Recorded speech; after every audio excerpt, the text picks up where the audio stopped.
but this time. I'm glad you didn't use any of those. There were some questionable pictures there, you know, ones with whipped cream and stuff. But, oh man, I don't even know what you're talking about. We should probably just get onto the draft here. It looks like 2 quick bans. Armata banning the Knicks, and Phantom eSports banning the Wisp. Followed by Batrider. It looks like Armata Gaming might have watched the first game that Phantoms was playing, because they did have a Batrider in that game. Oh, wait, was that the other team? I think that was the team. Darn it. The Knicks Assassin. The Knicks Assassin they had up though. And and there's a Coddle ban as well. Okay, so the usual suspects from the first bans, we have the Batrider Knicks gone, and the Wisp Coddle gone. The Wisp is an interesting ban. I mean, Wisp is a very, very strong hero, especially if you pair him with a sort of a ganking type of guy, like let's say a Huskar or a Nyax. Really strong at just popping into a lane and just whittling down some guy with low health. But you know, you don't see him banned that much. Yeah, he in the competitive scene. Sorry, I tripped over my words a little bit. In the competitive scene, you do see Wisp either picked a lot or banned a lot. He's normally a banned pick every match. Right.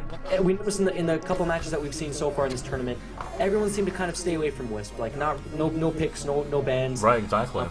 Yeah. So and as we see a Magnus come out for Armata Gaming, he's certainly an interesting pick. Like you pair him with like a Tiny or something, like you said, or oh, the Tiny. I remember that home game, man. The one where you know, they thought they were losing, but then they got their Tiny linked up to a Wisp, and he was just wrecking everything. And Wisp just gives you that global presence. You can just appear anywhere, hit him with the stun, hit him with the toss. You know, just burst anyone down. I guess with those disable / direct damage. And as we see a counter pick here with a Darkseer and a Shadow Demon by Phantom eSports. Yeah. So once again, you know, that strong Darkseer in an off lane can just hold his own against pretty much anything. You know, he has a really high strength gain for an intel hero, really high strength gain, so give him more HP to live that way. You have your Shadow Demon, once again, just good at his disables, good at amplifying that damage, and we see a Rubik pick coming out from Armata Gaming.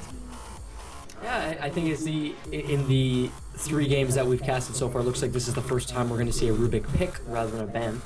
And Rubik can be powerful. I mean, taking Darkseer's wall, like reversing the wall. Oh, we're gonna have a 10v10 fight going on somewhere. Yeah, that would certainly be crazy. Oh, and the Undying pick, nice. Rubik can certainly turn things around. He's obviously a hero very much based on what your opponents pick, and so with that said, Rubik is as strong as the abilities of the opposing team. For sure. So I feel like it's very seldom is he a bad pick. For sure. Lone Druid bang. Lone Druid bang. Wow. Lone Druid ban coming out for Armata Gaming over there. Just once again, like one of those other really strong heroes if he's given the time up to farm and whatnot. Same thing with the Nyax on the other team. But Lone Druid, man, the 12 slot hero that you can have. Yeah, Lone Druid always a solid pickup. You see him in the... He's one of the best safe lane farmers in the game, I'd say. A lot of Chinese Dota players normally play an LD in the safe lane. For sure. A lot of Europe or North American teams, you normally see Lone Druid in the hard lane. He's very versatile, but we're not going to see him this game thanks to Armata's ban. The Quap ban as well. Quap's also been banned, I believe, in a lot of the matches that we've seen so far. I guess Quap can get scary with that potential to carry. She's got great DPS. And just the amount of movement, you know, you can just get from the map, you get from top to bottom in like a jiffy, no time. Yeah, exactly, and she controls those runes, so I mean, she's going to give your mid a tough time if they're going bottle. If you had a Gyro mid with a bottle or something, I mean, you know, he's going to have a tough time against a Quap.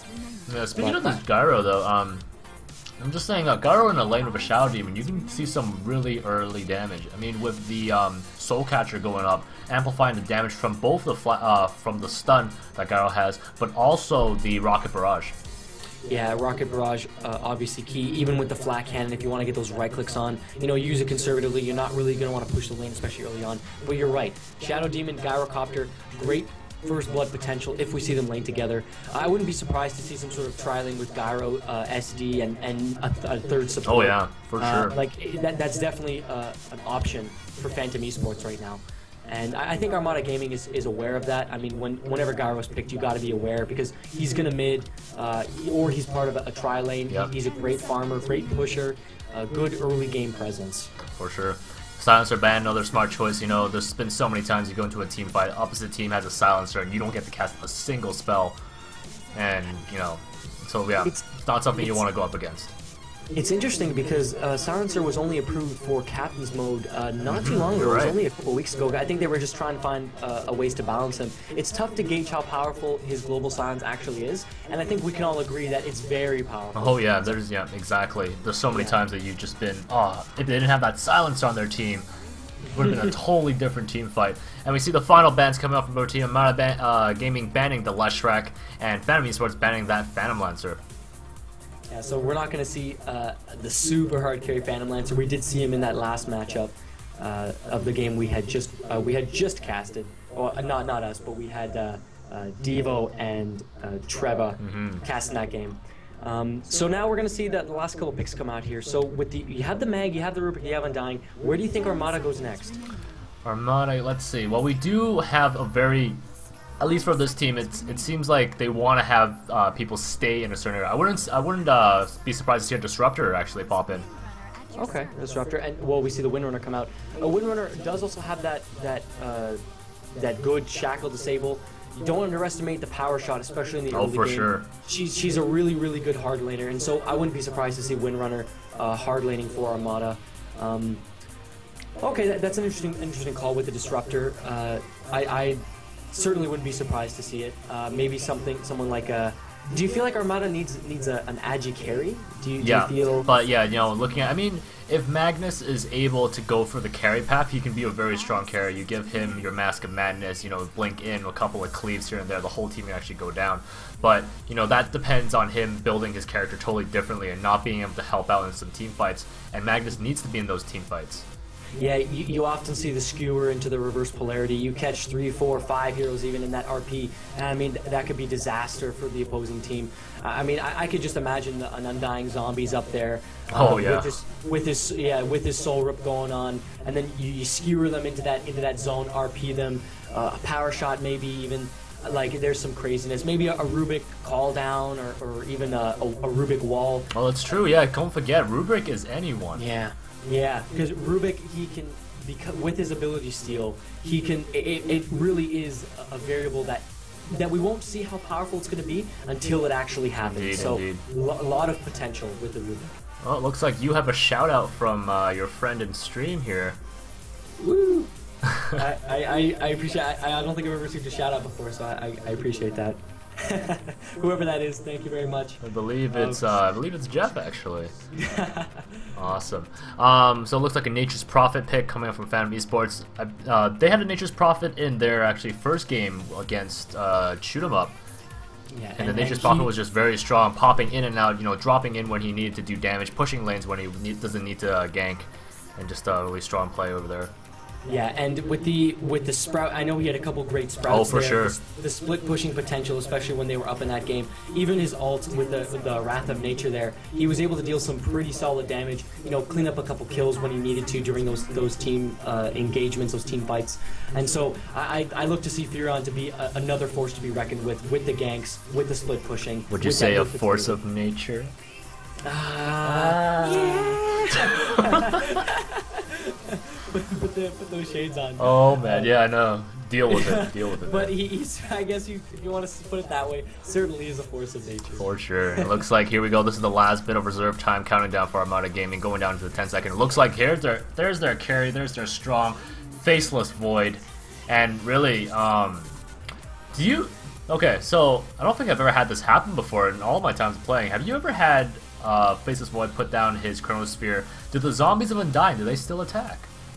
That is a good question. I don't think I've freeze seen that. as well, but I'm not sure. Because if they don't freeze, that's gonna wreck someone's day. I don't think I've seen that in my game times of playing as well. I was actually going to mention the Void pick. Usually, with Phantom Lancer and Void are seen as like two of the hardest carries, and they are selected from time to time in competitive play. I think the Void's going to be a solid pick, especially if it can be comboed well. Maybe you can get some sort of to like group up here, so maybe like a... This is actually, yeah, it could actually be really sick. You think Magnus pulls everyone in, right? They get stunned, drop a Chrono on there, and if Void gets the cleave from Magnus, or even has his own Battle Fury. Yeah. I think what happens with Undying is that zombies spawn every second they're supposed to, but they don't actually attack. Okay. So they're just hanging out, and we see the final support pick with the Lina from Phantom eSports. So that's going to be some burst damage potential. I mean, you do have the LSA, the Light Strike array available. So that's good. That's going to help them with their disables, with their burst damage. It looks like Phantom eSports is going to want to. I mean, if they go into the late game, I'm not 100% how effective. Exactly, I was going to say. Build is going to be, especially with the staring down Void on the other side of the river. So it looks like they're going to want to try going for a more of an early game type of victory. But we'll see how it all pans out. All right, and so as the Radiant, we have Phantoms once again. We have Viking play. I can't even say that properly. It's like I feel like a baby when I'm trying to pronounce his name. Viking. Viking playing as the Gyrocopter. We have God Mike, I'm going to just say God Mike Pimp as the Darkseer, GG Lucas as our Shadow Demon, Andrew Riley as our Nature's Prophet, and finally we have Horatazu playing as the Lina. Actually really similar, I think they're playing the same characters they were in the first game.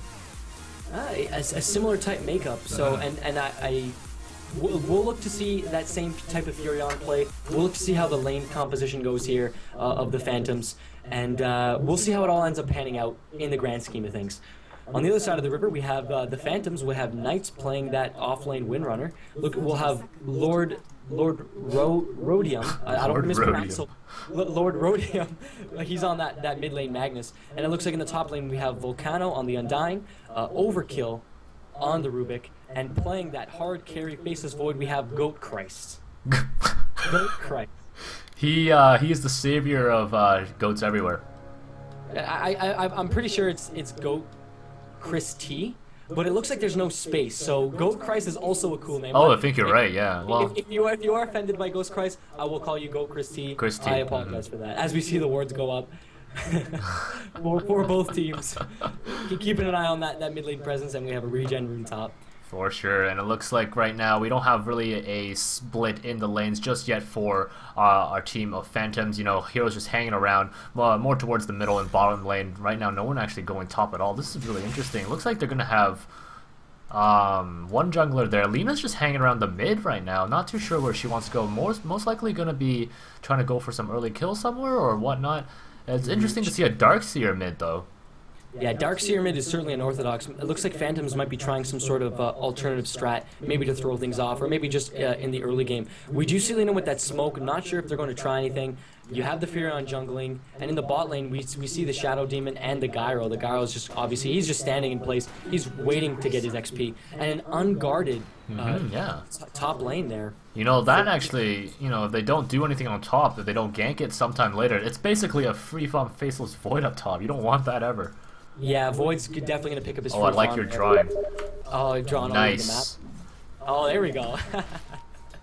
And so, yeah, but great point, obviously. Void being a hard carry, it's going to take him a while to get into the swing of things. Does have the poor man's up right now, but he's going to be able to snatch that free farm, and it looks like, apparently, it looks like the Phantoms are okay with that as far as, or just how they feel right now, as we see the double pull in the Radiant jungle right now. Yeah, just from the chat, rhodium is actually a precious mineral, so there we go. Okay, there we go. So perhaps there's he's the Lord of Minerals. He is the Lord of Minerals, exactly. Yeah. Magnus, Lord of Minerals. And he does have his bottle up, the Mag does. So he's going to look to try and control those runes. Just complete ignoring runes right now as we see the Darkseer pick up his bottle. So it looks like he's going to want to compete for those. And it looks like he will have some control there. Got to be careful, but he does have his one level up in Surge. So it looks like controlling those runes is going to be a definite living option for the Darkseer. For sure. You see Windrunner back at bottom just doing the tango now with the Shadow Demon going in and out. I think he sees the Shadow Demon sees him as well, and just trying to get those last shots in, trying to get as much XP as he can, but the lane is pretty pushed far into Radiant territory. Doesn't want to go down there in case he does get ganked, and looks like the Disruption is going to go off him. It's nice stun by Lina. Not going to be able to kill him though, especially with that Windrun ability, but doing a nice chunk of damage on our Windrunner. Yeah, that's going to cost her either a salve or a couple tangos. And she does have the win run. She did level the win run at level 1, and because of the pulling and because of that tri lane down there for the Phantoms, Windrunner going to be denied not a single point of experience on her right now. And it looks like, as we see Rubik grab that haste rune, she looks like she she's not going to get anywhere near those creeps with that tri-lane. Windrunner needs to play very conservatively. As we see Rubik now picking up the Darkseer in the mid lane. Looks like we have a convergence. He's going to surge on out of there. Looks like he's going to be A-okay. Looks like they might have wanted to try something there. I didn't see any shockwave go down there by the mag, so probably just a bit of harass. Just Rubik picking up that haste rune. Just testing the water. Exactly, and Rubik's just doing a good job. He's controlling the runes that Magnus can't actually get to, so allowing Magnus to get the farm that he needs, but also preventing Darkseer from grabbing any extra runes. But meanwhile, up top, man, this Darkseer, I mean not Darkseer, this Faceless Void, no one's stopping him. He's got a lot of farm up here. And you'll notice it certainly isn't a traditional type tri-lane, because you do have the Rubik kind of jungling a little bit, roaming, doing what he can, and we see the Undying going for those pulls. He's able to pull that large camp right there, and it's not a traditional type tri-lane, because I suppose they suspected to be contested, but when there was no competition, they realized, hey, we can just leave our Void here in top lane. He'll get all the farm he needs. We'll pull the lane back when we need to, just to make sure, like, you know, the lane doesn't get pushed under the opposing tower, and we'll be okay. We'll let Void carry us into the late game. Exactly, so yeah. We'll see how that works out. They're just, I guess, exactly, and it's going to be interesting to see how Phantoms decides to deal with this, if they ever do deal with it at all. I mean, maybe they're just so confident with some sort of mid-game strategy that they're just going to let the Void, you know, fall into a false sense of security. Yeah, and we are going to see those, the CS there up on Gyro. He's 29-9. He does have a slight edge over Void, but and that's the strategy with that tri-lane, to keep that lane pulled, and make sure that your Gyro's gonna get that farm. But Gyro, I mean, he can certainly be a very hard carry. This reminds me of almost like the older type a professional Dota, competitive Dota. The farm Dota. Exactly. You have both teams. Both teams farming, and you kind of got who can carry more, our carry or your carry. Like, those are the good old days of Warcraft 3 Dota. Absolutely. So we'll see how this pans out. It certainly is interesting. It certainly is going to be interesting. Yeah, just want to point out, the poor Windrunner doesn't have a single point of experience right now. She's not learning much from you know, just hanging around her tower, not getting the learning experience she needs. And yeah, and I'm not too sure if they need that Windrunner leveled. I'm sure it would be absolutely nice to have. That'd be nice, yeah. Like, I mean, at this point in the game, everything seems to be in stagnation. It even looks like, because you kind of got Darkseer trying to get those levels as well with the mid. I think they really want, and Darkseer at 7 doesn't have his wall. So it looks like he's going for an interesting, probably more of a support type Darkseer. They know they're not, or they know they don't want to engage any large scale team fights, so they don't need the wall of for sure, yeah. And the wall, you know, that's just the way of playing it, getting it a little later when you actually need it. I mean, early game, you're not going to have too many of these large team fights where the wall is actually going to be, you know, useful for that one point that you could have put in something else. As we see the Windrunner ancient stacking, making yourself a little useful. Yeah, so it's very, very passive game. 6-minute mark, and Windrunner, who's still without a point of experience, and no first blood yet. Oh, Windrunner must feel so, what's the word, just so unexperienced right now. She's like, all her friends are learning new skills, but not her. Feeling pretty green right now. Yeah, I mean, pretty much. Nothing else except for that one point of Windrun, and that's purely just because she is playing that solo hard lane. You need that Windrun to escape from danger. She had to use it earlier, otherwise it looked like it might have been a first blood. She's like that kid in class who just isn't getting it. That poor kid. That poor kid. So, and if we take a look over at Void, I mean, he's 7, so he does have his chrono. He has a Midas up on him, and it's important because you can tell he wants to go for that. He wants to accelerate that farm. Like, both teams know they're locked into this passive farm duel, and so that Midas will potentially give him an edge over the Gyro. We'll see, because I mean, the Gyro is, with that flak, obviously a great farmer. And with those pulls coming from the Shadow Demon, he's not going to worry too much about pushing the lane. For sure, yeah. I mean, if you look at their net worth, they're just basically neck and neck right now. Void and Gyro both up about around 3.4k in gold. But, you know, yeah, you're right. He really needs that Midas to be able to just even keep up with the flat cannon. And it's interesting to see that Void doesn't even have boots. He doesn't need them. He doesn't need to escape anything right now. Yeah, they're not too concerned as they attempt to smash down the Radiant's top tower. We have the Undying and the Void there. When you take a look at the gold graph, there's a slight advantage going the way of Team Phantoms, and that's going to be from that jungling, from picking up that overall farm. Furion, obviously, he's a great jungler doing his thing. As the tower goes down, you're going to see that graph sharply down. So Radiant with a slight edge in experience and a slight edge in gold, but not by too much. For sure. I'm actually really excited to see how the first sort of fight is gonna go. Like, when are they gonna decide it's a good time to go for a fight? I mean, with these two first tier 1 towers going down, it's gonna allow a lot more space for both teams to maneuver. Yeah, gonna give you some room to breathe on those side lanes. Good point. And it looks like at this point, with no defense, looks like Windrunner completely abandoned that bot lane. It's just okay, like, we'll trade towers, yeah. Like, it's like this mutual kind of understanding that these two teams have. So we are certainly going for the long game. It was a gentleman's agreement. Generally, yeah, they both stood on opposite sides of the river when it was Magnus and Darkseer, and they're both just like, okay, so we'll farm and take your tower, and then you farm and take our tower, and they both kind of agreed on that. So. Very passive game so far. Now we do see the Nature's Prophet in the top lane, pushing it back a little bit. Yeah, but not. Don't want things to get too crazy. Nature's Prophet also has a Tandem Midas as well, so you know, pretty typical for Nature's Prophet as well. Just trying to increase the amount of gold and the speed that he can farm at. Otherwise, I mean, nothing. I don't see anything too crazy when you look around the board. The Morbid Mask is up on the Faceless Void. Rubik, I mean, obviously stacking, pulling, doing what he does, making sure Void can get his farm. Nothing too crazy so far. Exactly. Looks like Undying is hiding in the jungle right now. Gonna pop out, maybe do something, some sort of little more harass on this Darkseer, maybe a couple of decays on, make him lose some health, but no, decides to go back in there. Now moving his way slowly towards... Just chilling at the rune, seeing when the runes spawn, but was bottled again once by Darkseer, so he's doing a great job there controlling the runes. Yeah, and obviously, you know, the wards up, they're going to be very important for that rune control. Radiant team looks like they don't have any wards up on that top rune. They do have this ward here. It's going to let them know in the mid lane, make sure their mid laner is safe. That's why Darkseer nothing's gotten too crazy yet. Darkseer has been safe. Well, it looks like Windrunner has learned something. And currently at level 3, she finished the first couple of math problems we gave her, and is now a 3rd level student.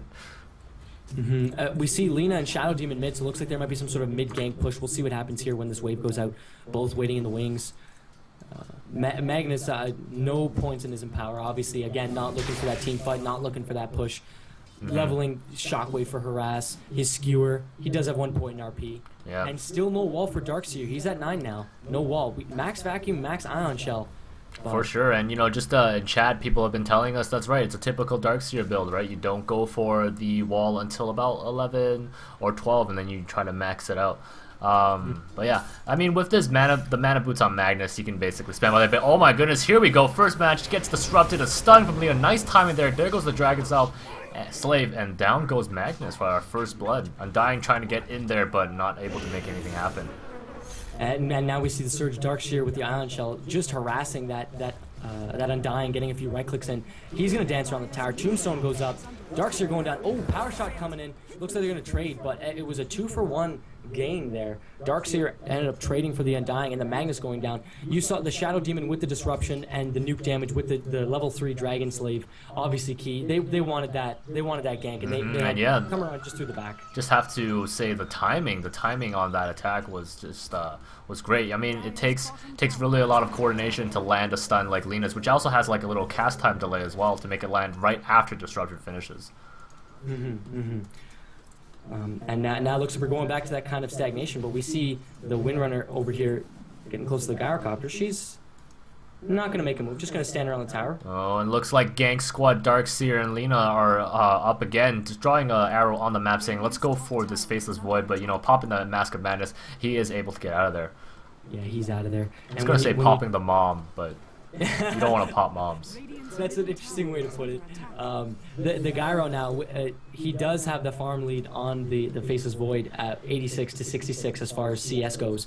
But and so looks like that might be what Phantom is trying to do. They just want to make sure that Gyro can out farm and eventually out carry that faceless Void. I mean, Void, he's strong, but he does need that late game, and he needs that key chrono to make the difference. So for sure, we're gonna see how that works when the team fights do happen. Yeah, he needs his couple of key items to really be effective to players dropped. We saw Darkseer just hanging around top for a little bit. Was able to push the lane back a bit with his Ion Shell, but now he's going to be retreating down to middle. And it looks like there's 4 heroes, 4 Phantoms at mid. They could be trying to go for this Magnus again. Yeah, we're gonna see what they plan. Like you mentioned, the gank squad, Shadow Demon, Lina, just using them. I mean, Lina with the light strike array and the burst damage with her ult, with the Dragon Slave. Shadow Demon obviously trap running heroes, disruption, Soul Catcher, gonna make everything a lot stronger. Yeah. I mean, we will see if they end up going on the Magnus here. Yeah, and look, well, Lina even has her Laguna Blade now, so even just more burst damage. Someone's going to disappear even before they can get a single spell off. And it looks like here comes Shadow Demon. He is in position once again, coming down and going for that flank that was so strong last time. Just staying out of vision right now. There's no wards to spot him, so the Dire team does not know he's there. So once one of them oversteps their boundary, he's going to go in. And there's the smoke up now. It looks like they're going to loop around. Void, Rubik, and Undying all coming mid to join the Magnus as Windrunner goes top. Looks like they want to get this Gyro. This Gyro, he does have a Shadow Blade finish, but not on him yet. This could be the perfect timing, and here we go. Chronosphere on him. Undying doesn't decay. Couple of right clicks there. Look at that Shadow Blade. He's trying to get it to him. Disruption goes off. He has the Shadow Blade. Will he go invisible? Yeah, couldn't get that courier, and it looks like Void's going to take down the Shadow Demon and the Lina, the supports. Magnus taking him out. Oh my goodness, that is a 4-for-0 if I've ever seen one. And it looks like they're going to get a tier 1 out of this. Great play with the smoke there. Wow. I didn't even notice the guys TPing in, to be honest, but I guess they didn't. They were caught in what were they caught in? Well, they had that chrono, and we did see that reverse polarity go down by the Magnus, and that's always going to be devastating, especially against supports. Magnus was actually the one who had that last hit for sure against the Gyro. I was just so focused on Gyro getting that Shadow Blade. I was like, will he get it? Will he get it? But no. It's funny because the courier actually lived. The courier was about at half health, and during that engagement, the whole team, all of Armata really focused on getting the kills. Undying, I think he got 1 right click or 2 against their courier, but the courier did make it out alive, so they didn't lose that gold advantage, but they certainly lost the fight 4-0. Speaking of their courier, that's a really silly looking courier. Oh yeah, I don't think I've ever seen that before. It's got like a fish in its mouth. I guess it's one of the rarer ones. Unusual Drodo the Druffin. And with that most recent team fight, you do see the XP swaying the way of the Dire and the gold grab almost at even now. So Armata needed that to kind of stay in range, make sure things don't get out of hand. For sure. Against them. For sure. And now we see this Faceless Void just you know, just loving life right now, getting a couple of kills up there, feeling definitely stronger. Does have his Mithril Hammer. Could be going for a Desolator. Yeah. There we go. Yeah, and we do see Magnus picking up that Nudus, but Darkseer vacuuming him up on that ledge, and it looks like they want to go for him. So they want to. And there goes that Ion Shell on one of the creeps, and there goes the invisibility, and goodbye, Magnus. Yeah, and certainly a plan. You saw the smoke up on the Lina and the Shadow Demon, so you know they were coming down for Magnus there. And a good vacuum, that level 4 vacuum up onto that ledge, they knew that was it for the Magnus. I remember the first time that happened to me, I was so confused. Yeah, getting stuck in parts of the map that are tough to get out of, never fun. I mean, if you're the one doing it, I'm sure it feels great. Oh yeah, for sure. I made sure to do that the exact next game I played. I was like, I'm picking Darkseer, I'm going to get someone trapped on there. And now we're going to see a mid lane push. Looks like Team Phantoms wants this tier 1 mid tower. Will they get it? We'll see the Treants come in. Void here, and Void's going to easily deny that. Very nice there. Poor Windrunner getting chased by these creeps with Ion Shell. They just do so much damage. It looks like there is going to be a pause. Ooh. And yeah, I believe both teams get 1 pause in this game, so this is going to be the first pause. Okay, and it looks like they don't want Tom pause. Maybe take a washroom break or something. It's always good to be ready. Not having to go during a team fight, that could be terrible. Oh, for sure. Have you seen those pictures where it's like what is it? Where will you be when diarrhea strikes? Have you seen those pictures? No, I've never seen those pictures. Oh my gosh, they're hilarious.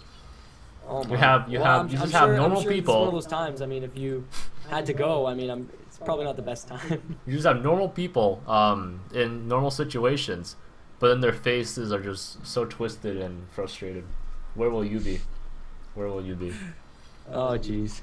And yeah, it looks like.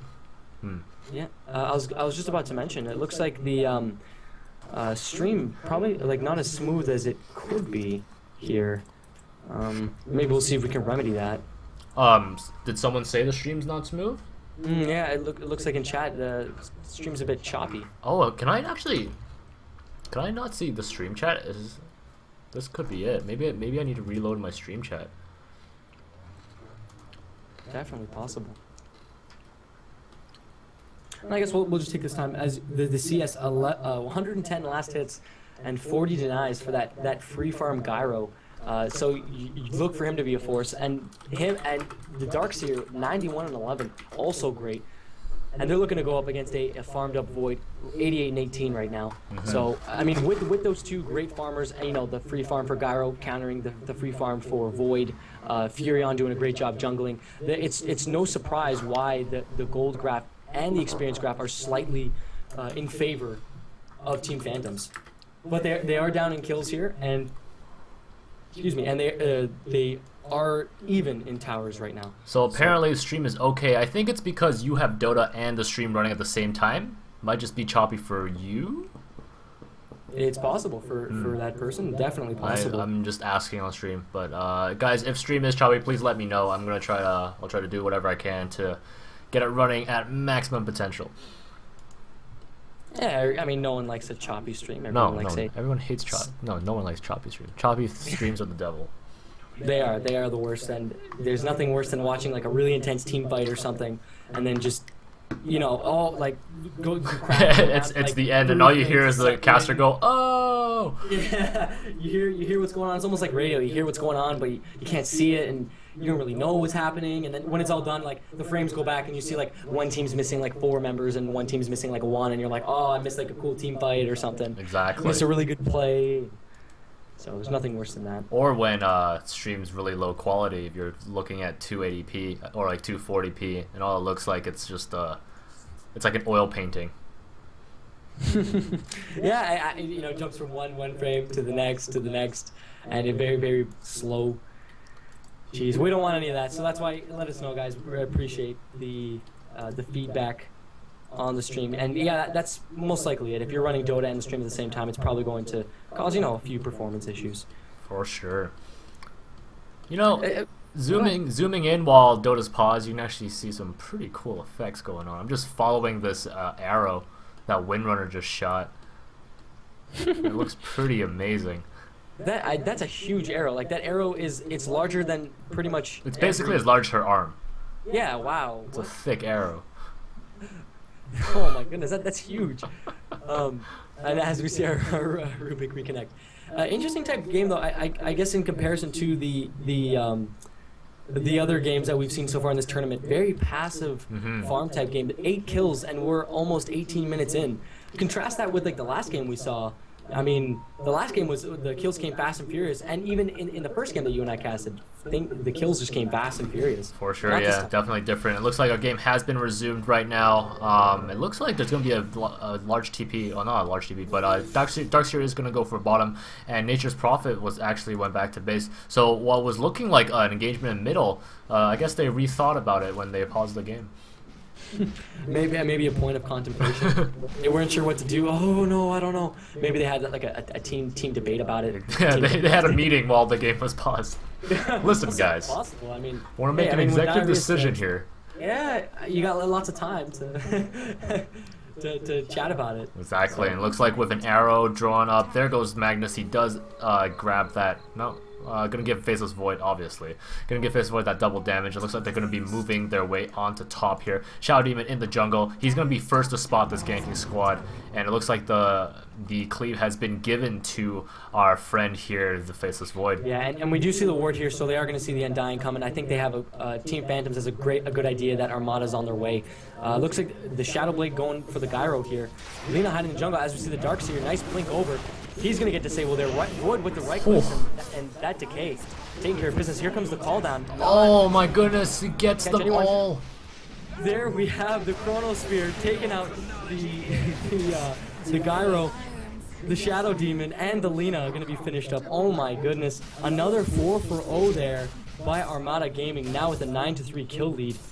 Wow. That Chronosphere trapped all 3 of the heroes that are trying to run away, and it looks like that Mithril Hammer was actually turned into a Maelstrom, so someone on stream did call that out. Good for you, good on ya.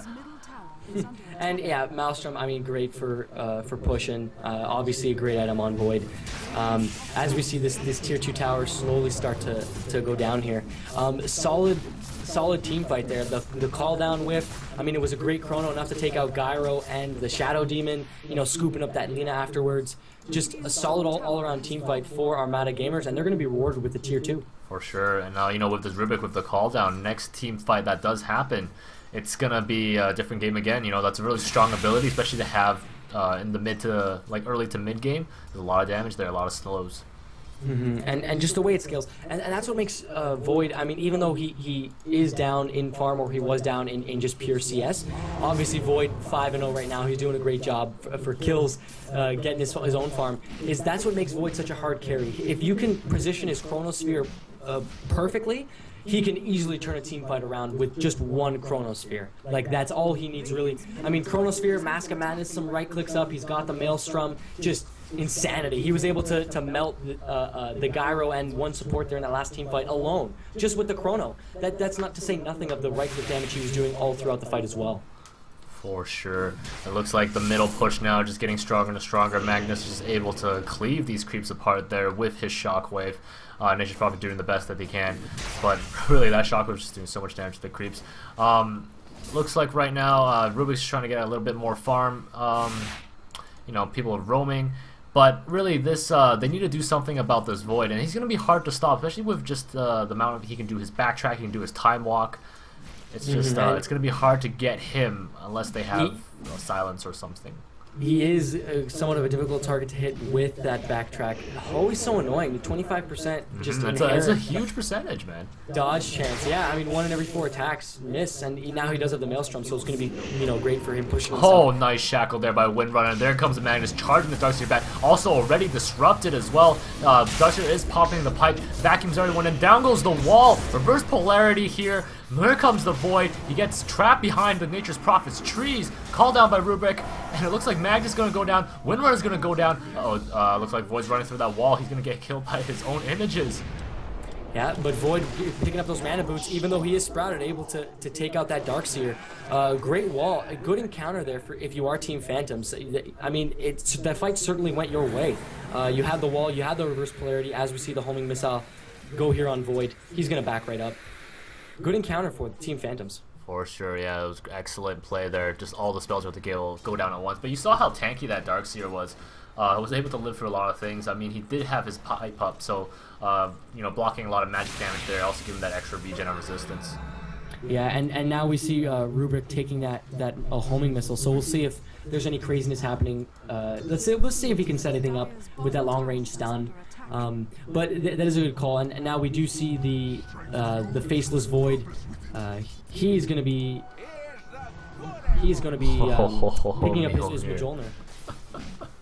Oh man, I mean, now it's just his attack speed is just going to go through the roof. Once that Mask of Madness is up, he can just use it. Just all his items are basically attack speed items when you think about it. And key to note with that engagement there, it looks like he did have his pardon me, sorry. He did have his time walk in, and you know he couldn't use his chrono right away. But once the support came in with those mana boots, he was able to chrono, able to pick up that kill on the Darkseer.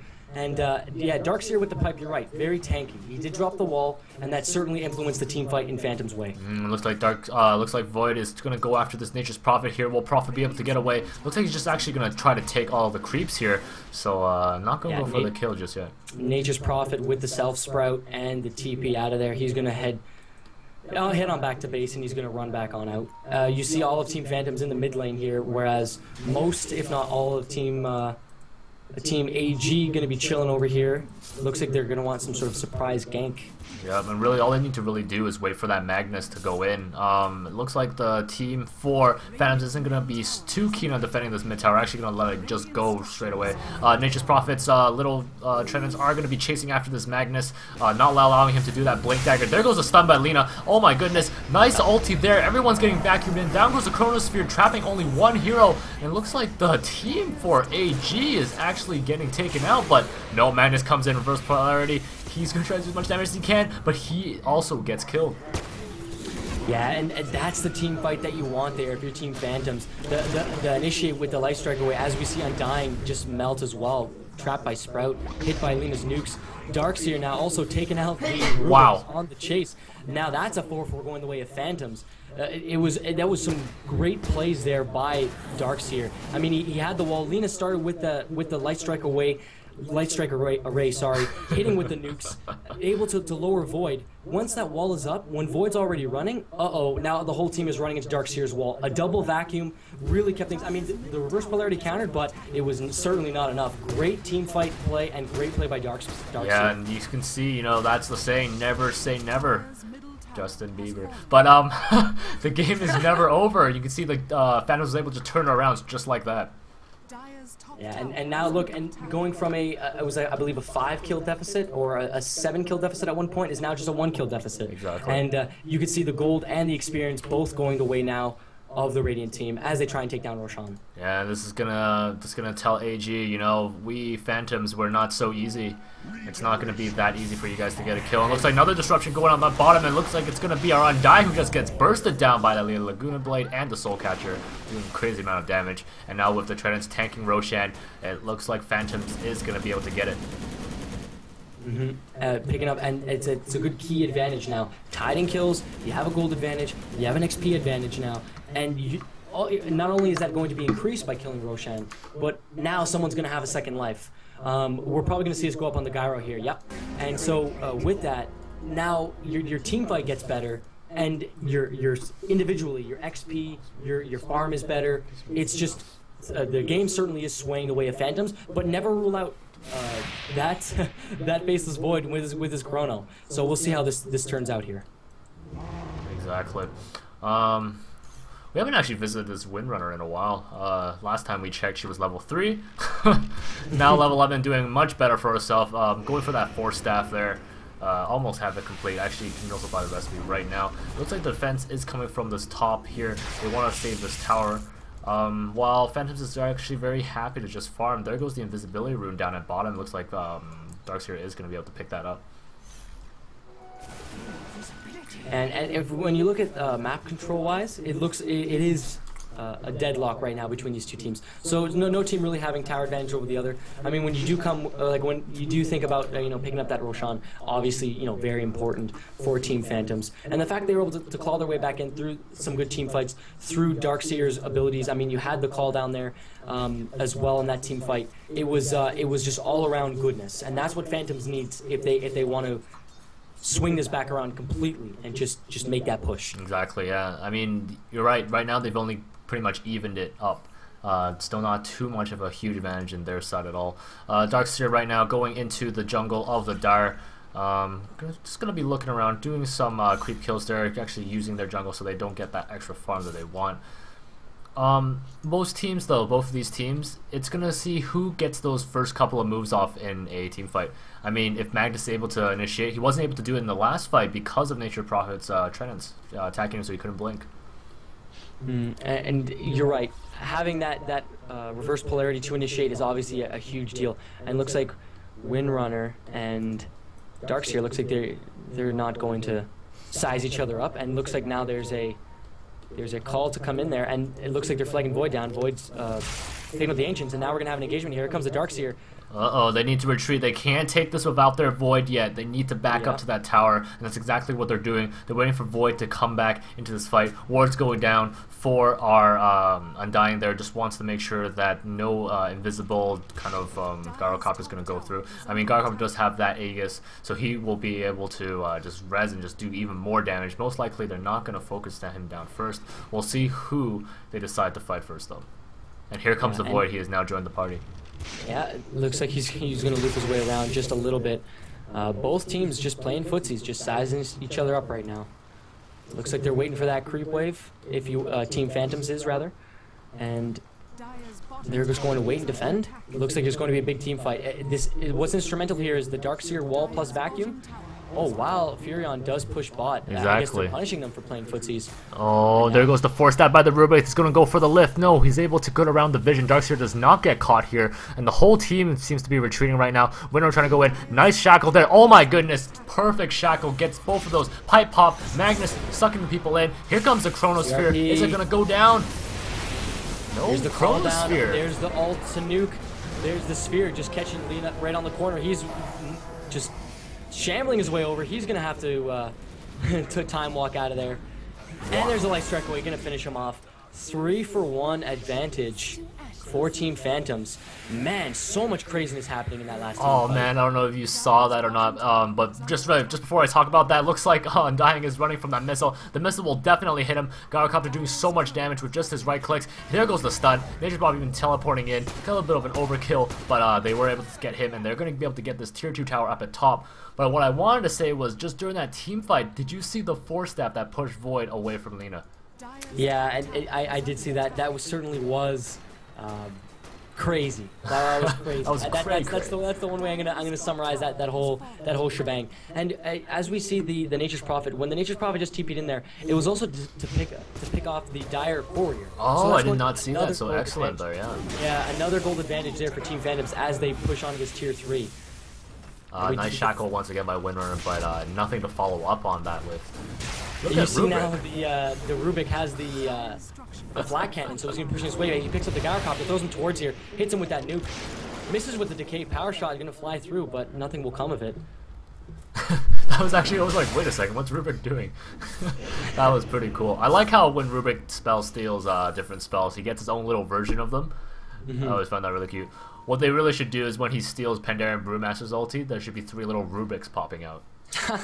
That'd be interesting. That'd be cool. Because right now it's just 3 pandas, and it's, you know, whatever. Yeah, I think if it was 3, maybe like bear versions of him. Bear Rubiks. Versions of him, that'd be kind of cool, no? Yeah, for sure. But at any rate, as you can see now, as far as the Radiant team, Team Phantoms, now with a huge XP and gold advantage. I mean, and even in CS, 238 CS for the Gyro. My word, this game now, it looks like the sway has gone completely Phantom's way, and it takes a good chrono, a great team fight.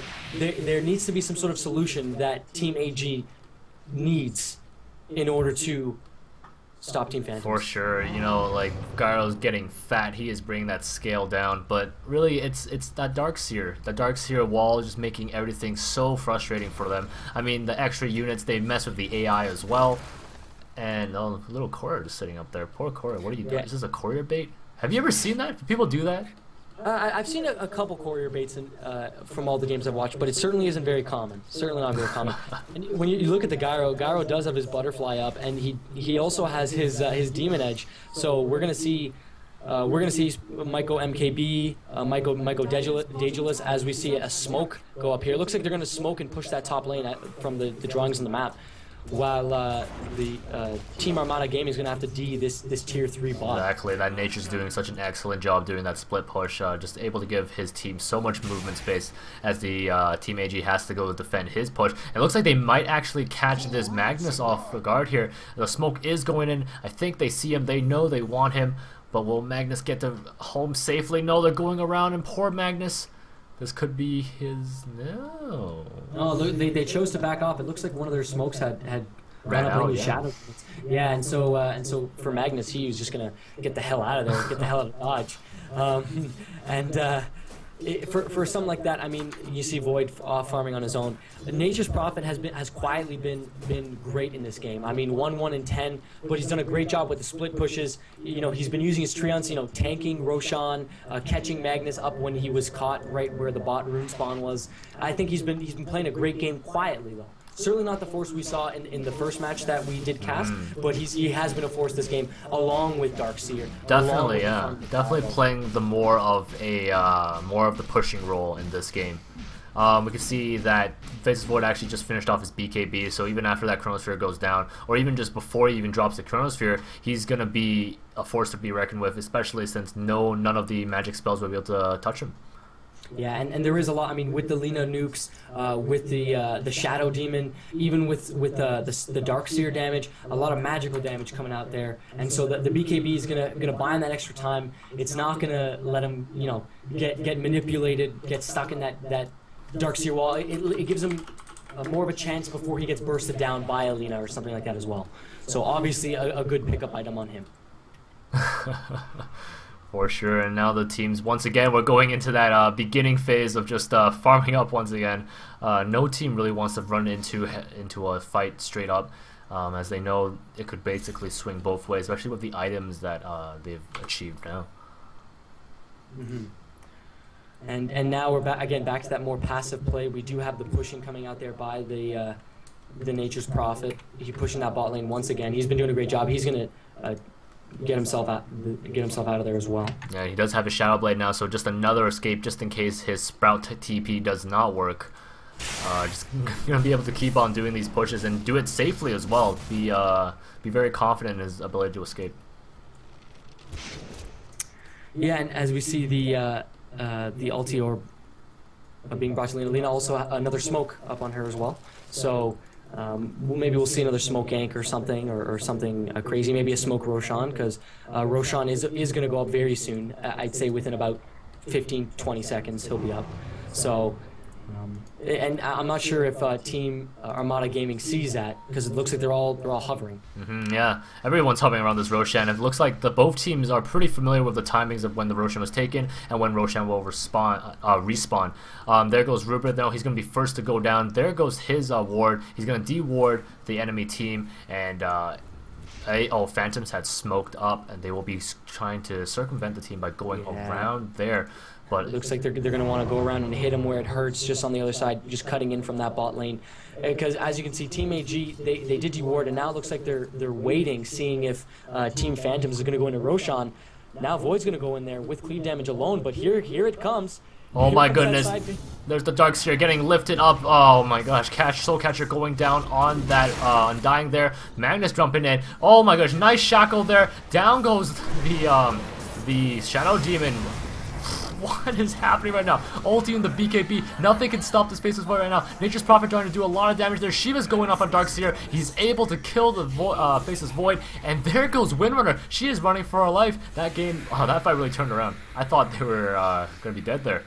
Yeah, and the Darkseer did try getting that disable there to pick Void up, but Void was able to run out and manipulate around as Team Phantoms goes to clean up Roshan. But that wall, it was a positional wall. It wasn't a type wall to kind of catch them all in it, but rather a wall to kind of block them off there. And that's exactly what happened. It forced the fight kind of at the end of the wall, right over at the end. And in that doing so, they had that positional advantage. The call down managed to catch a lot of them. The RP wasn't as effective as it could have been. And when that Chrono came up, it looked like Void wasn't able to pick up any explicit kills, just weaken a lot of people. For sure. As you see Gyro pick up that Aegis. Void was only able to take down the Shadow Demon, and that was about it for the other team. Yeah, great calls there, Frank, definitely.